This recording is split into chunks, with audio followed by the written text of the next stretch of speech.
Semoga Allah selalu membimbingmu, dan biarlah angin menuntun langkahmu.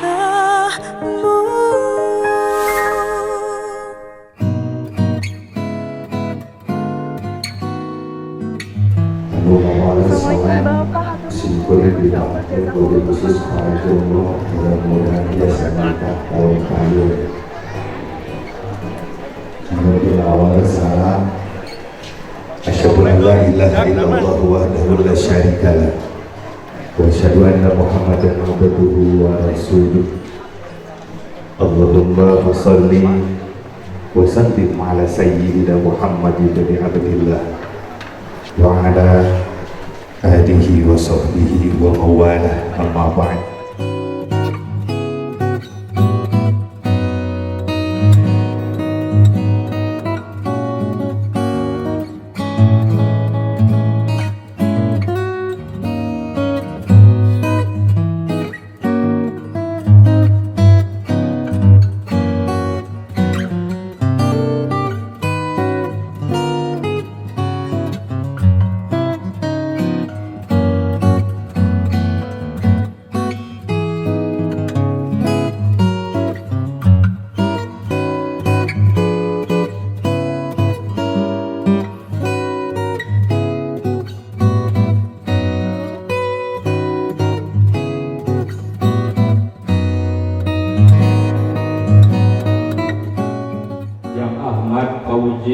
Bapak Dikamsun Hidup Kanindra Destiani putri kandung Bapak Kalayan Nangge mas kawin perhiasan emas 25 gram dibayar tunai. Terima abdi nikah nih Kanindra Destiani putri kandung Bapak Kalayan mas kawin kanggo mas kawin perhiasan emas 25 gram tunai.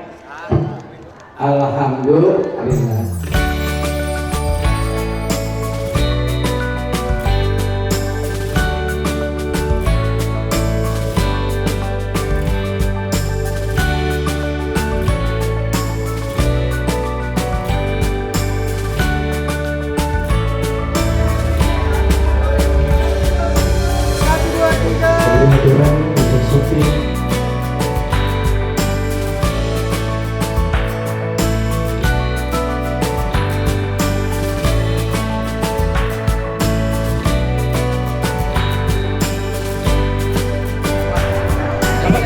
Haji Ahmad Jamin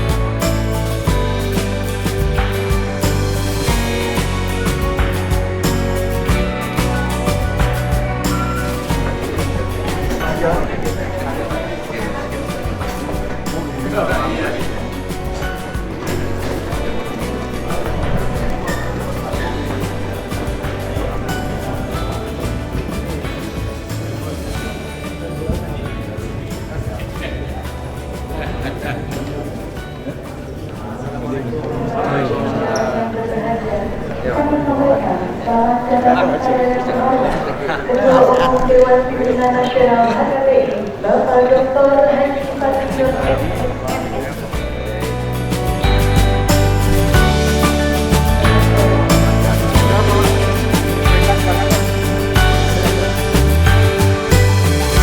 Bismillahirrahmanirrahim. Saya lantik dan tetapkan saudara-saudara sekalian menjadi pengurus DPD HKTI Provinsi Jawa Barat 2024-2029.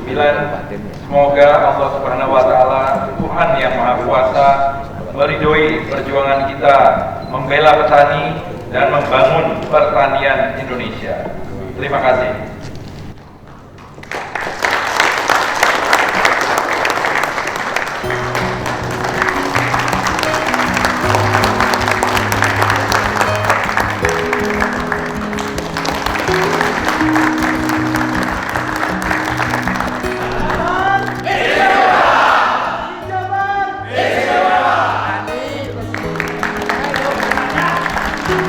Terima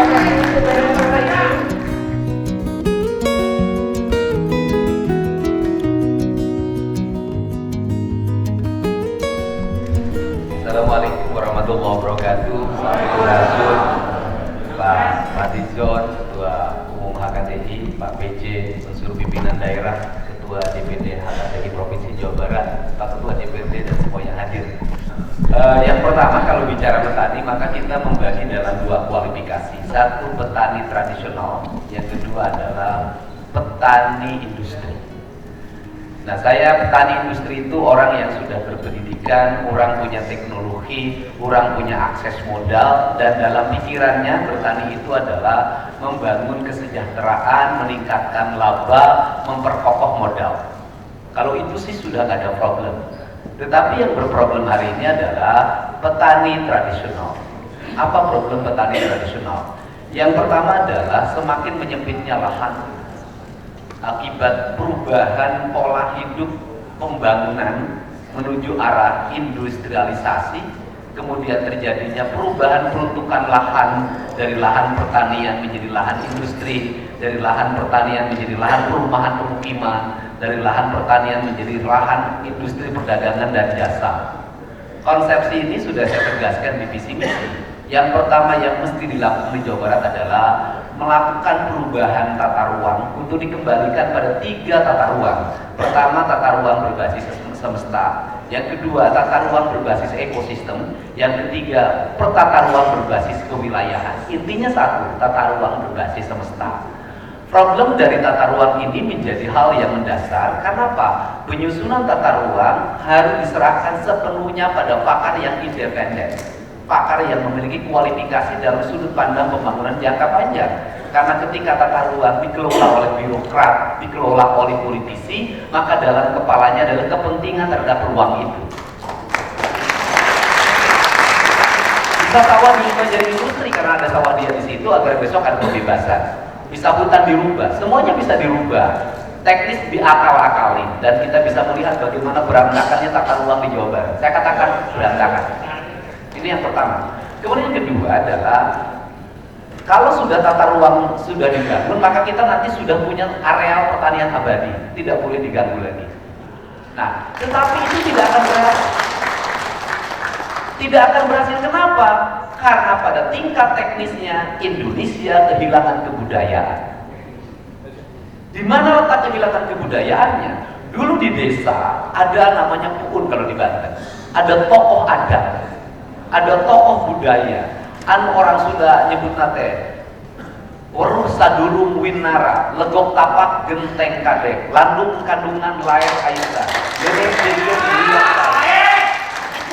Tokoh-tokoh itu adalah disebutlah tokoh budaya atau tokoh adat. Dia ngerti tata ruang, dia ngerti tata lingkungan, dia ngerti tata kelola bangunan, dia ngerti arsitektur rumah harus menghadap kemana, jalan di sebelah mana, mata air di sebelah mana.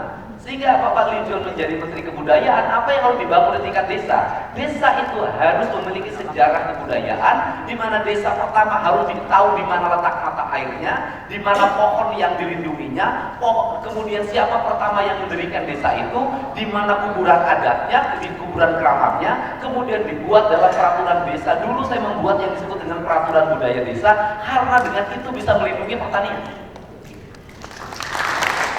Tetapi kalau diserahkan model yang sekarang, jujur, mana ada di desa dan di kota membangun rumah, membangun bangunan, membuat berbagai area-area pertumbuhan ekonomi yang menturuti tata ruang? Tidak ada. Kenapa?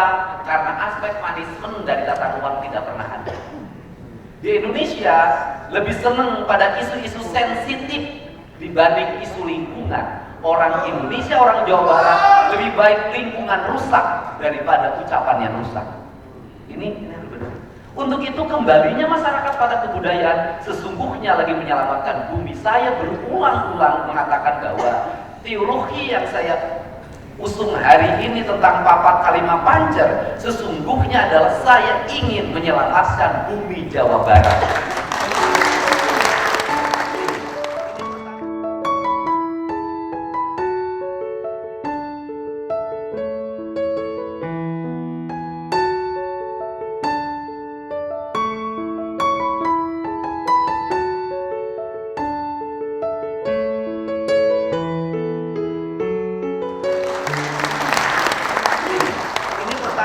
Nah, kemudian yang berikutnya adalah hilangnya tenaga teknis pertanian. Gak ada. Saya dulu itu di sawah itu isinya domba, di kebun isinya sapi, kerbau. Yang namanya anak SD, anak SMP, anak SMA. Yang tandur itu pasti anak-anaknya ikut. Yang babat galang ikut. Nungawuluku budak SD numpang di Nungawulukuna. Silakan cek di seluruh sawah di Jawa Barat. Hari ini rata-rata usianya di atas 50 tahun. Tidak ada lagi keterlibatan anak-anak usia remaja ke sekolah. Anak-anak usia remaja ada di saung sawah, motornya diparkirin di pinggir saung. Mereka minum setiap hari. Dari minum minuman kemasan sampai minum minuman keras di saung-saung sawah. Ini problem. Penyelesaiannya bagaimana? Penyelesaiannya kemarin saya sampaikan juga, penyelesaiannya adalah pendidikan di Jawa Barat harus berbasis ekosistem lingkungan. Jadi harus ada pendidikan yang lingkungannya sawah, maka pendidikan berbasis pertanian padi.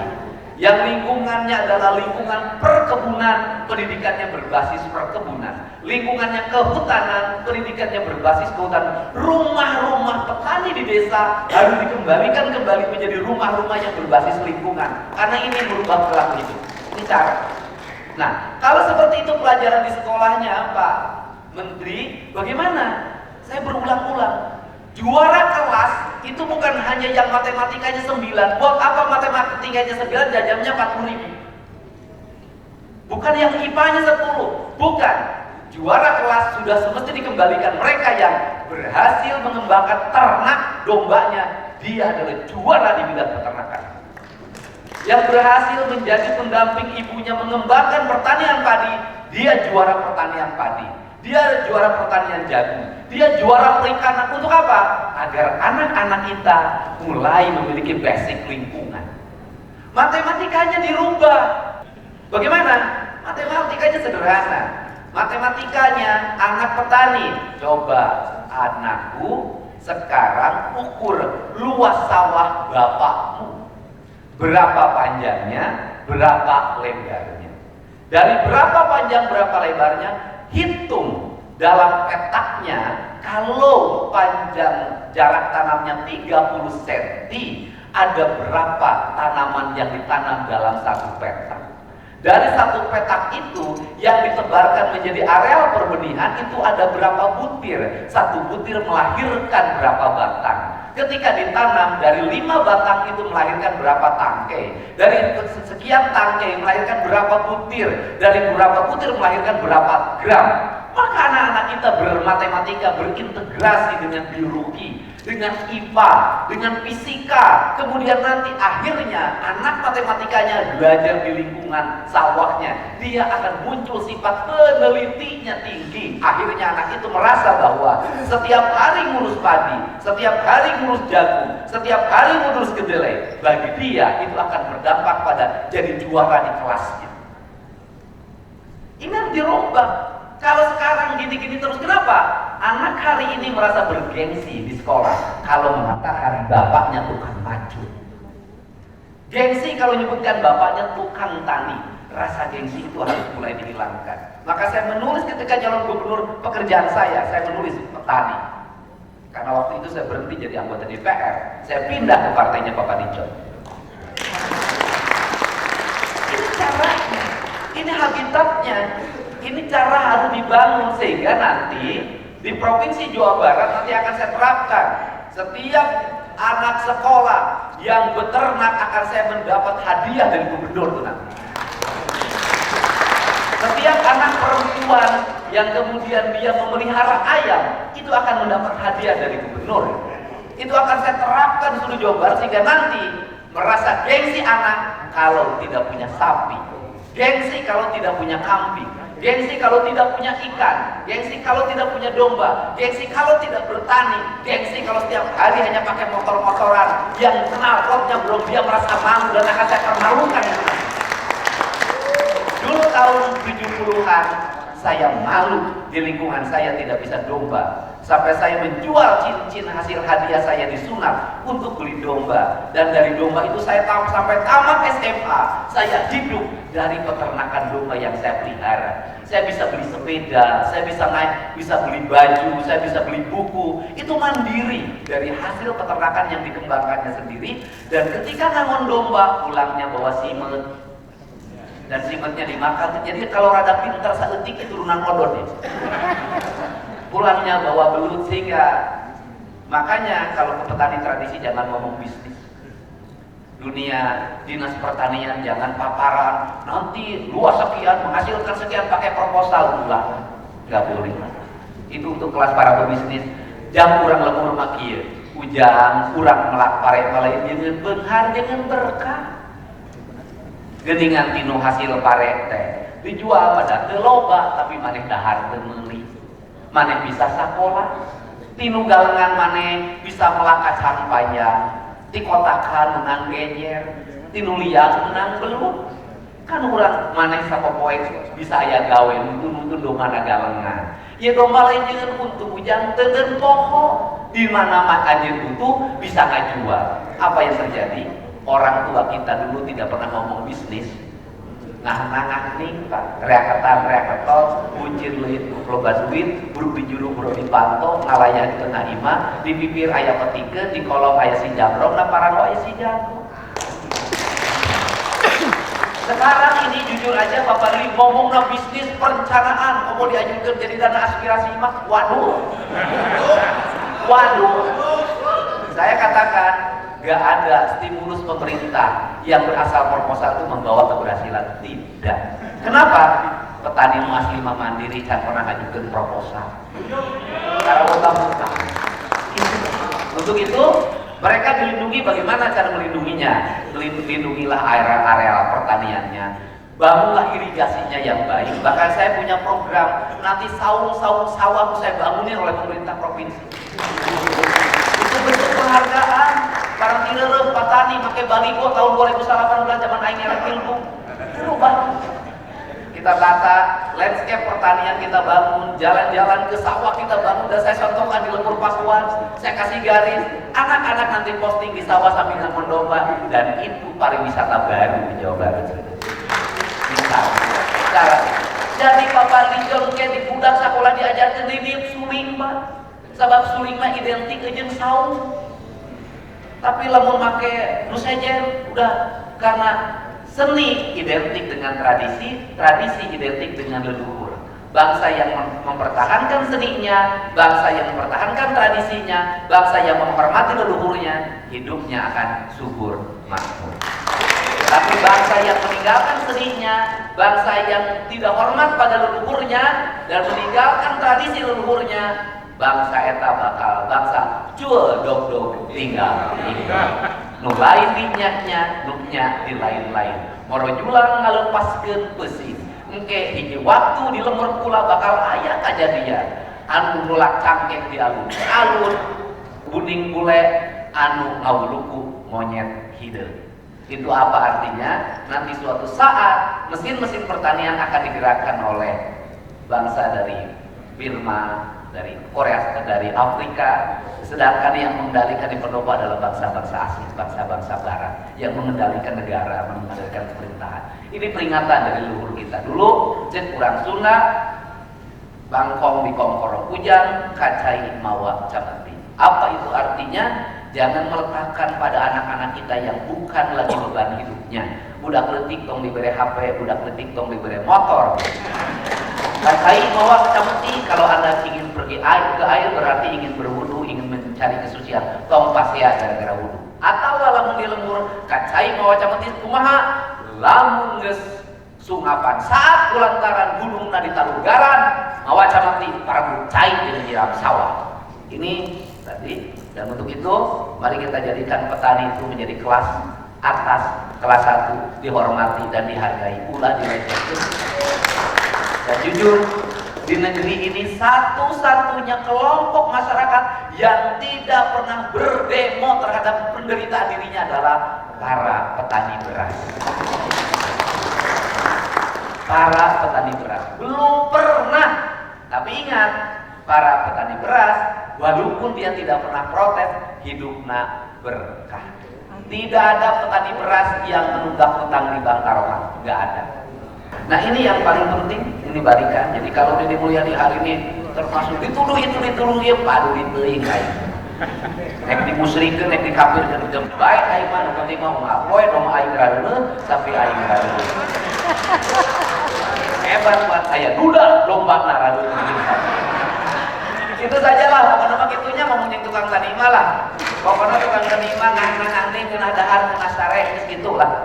Gitu. Tapi terus nganang-nganang ngeunah nyana ngan tukang tanima tara nyandung. Sekali dia tukang tanima tara nyandung. Maka ke babai kunaon jujur teu nyandung sabab tuluran tukang tani.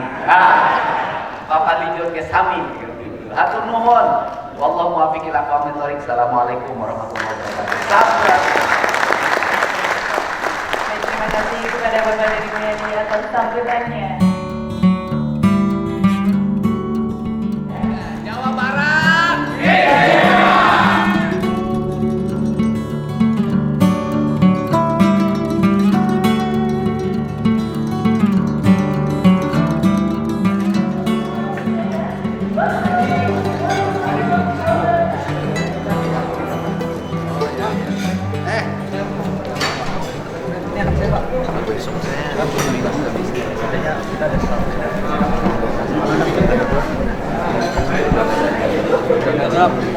Nanti kita kunjungin aja bikin acara setelah pelantikan ya.